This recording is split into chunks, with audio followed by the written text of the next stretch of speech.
And if you're operating on the theory, like I am, that this was a much broader plot that the FBI knew a lot about and perhaps had a hand in, they would have known a lot more than what they let on. And what really would Dzhokhar have given them? I mean, he seems like a kind of a dumb stoner college student who got roped into this by his brother. It seems to me like a way to try to tie this up by getting him to say some things that kind of close the book on this whole case without implicating anybody else. Because I don't really see, like we've said, they still don't know who made these bombs, for instance. And we think that, if we think that Daniel Morley did it, then it's possible the FBI already knew that at that point, that there were other people who were involved in this who perhaps had made these bombs. Certainly, there are a lot of allegations that McPhee mentions in her book that the FBI already knew the identity of these two guys before they had been caught. Right. So I think that this sort of, because it's sort of like the public safety exemption, right? That, in the interest of public safety, the FBI has to do this interrogation. Well, what could Dzhokhar have really known, and what do we think the FBI might have already known themselves at this point? Was that really the reason that they were interrogating him, or was that just sort of a pretext to try to get him to say some incriminating things that they could then use at a later date? Well, they did. We know that Dzhokhar didn't know that Tamerlan was dead because the FBI repeatedly lies to him and says that Tamerlan is still alive.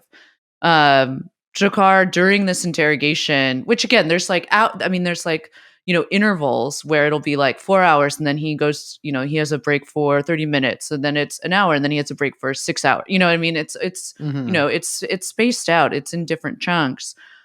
Because again, he's on a shit ton of fentanyl and it seems very clear that he's in and out of consciousness and falling asleep and, trailing off.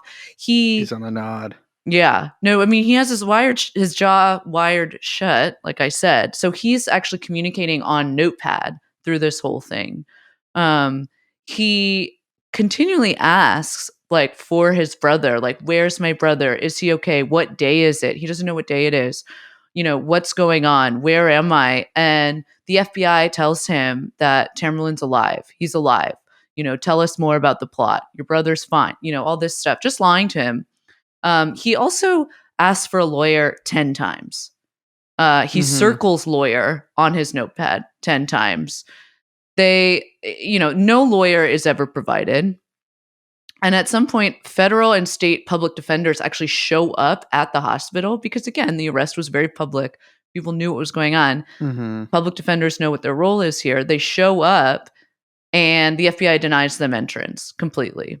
So then eventually a magistrate judge and a representative from the U.S. Attorney's Office has to basically show up and get into the room past the FBI to finally read him his Miranda rights. And at that point, Dzhokhar just stops talking.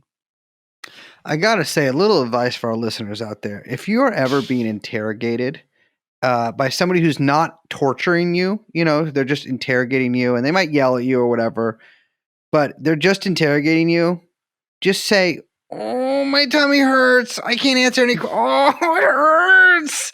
And just literally pretend you have a tummy ache. And what are they going to do? Say you don't? You don't know what's in there. And then because the thing is with interrogations, they're trying to break you down and outlast you. But if you have a tummy ache, you can outlast anybody. We make a lot of jokes about little TrueAnon tips, and I agree with Brace's point, but I will say, on a serious note, because I do actually care about our little listeners, little gumshoes, this is a real TrueAnon tip, and I mean this, and hopefully every parent has already taught you this, but if the cops ever take you into an interrogation, you only say you want a lawyer. You don't ever say anything else. You don't answer any fucking questions. Don't try to be nice. I don't care if you have done something, haven't done anything. If you know something, it doesn't fucking matter. You do not do anything without a lawyer ever, ever, ever. And make sure he's Jewish.